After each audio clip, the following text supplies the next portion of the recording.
what is driving the market? There you go. Nice, simple question. I think there's three factors driving the market. That's the rotation from tech into small cap and other areas. Also, earnings and the election. Just starting with the rotation, the question is, can it continue after one of the biggest small cap rallies that we've seen in years?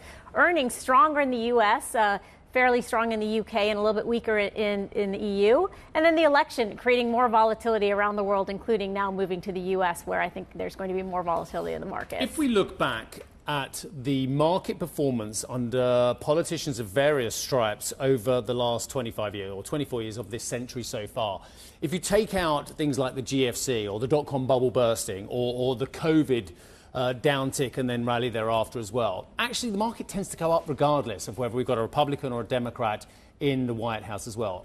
Or am I missing something? Actually, you're exactly right. The good news about an election year is that U.S. markets tend to go up by about a little bit over 10%, and that's what we have seen this year. But the second half does tend to bring more volatility, and we need to look at it from a sector point of view. If the market shifts to more of a view that Republicans will win, financials and energy tend to outperform. The U.S. dollar becomes stronger. If it shifts the other way to Democrats, you'll be looking at more climate-focused companies outperforming.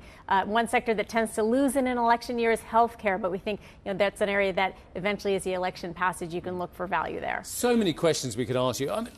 There is always this backlash against too much regulation, against too many capital requirements for the big banks as well. And the big banks obviously want to grow their businesses as aggressively as possible and have less stringent regulations.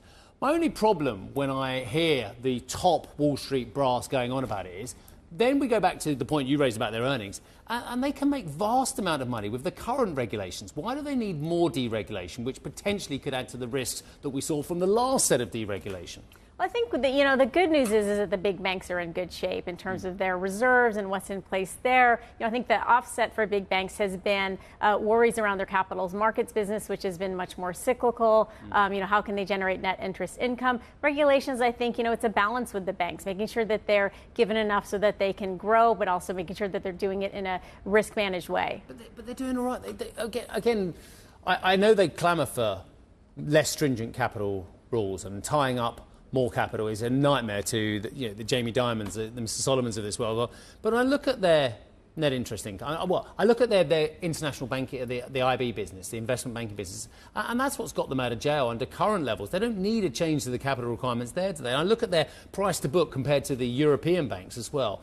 2-3 times in many cases as well. Do we not have to be careful about deregulation though?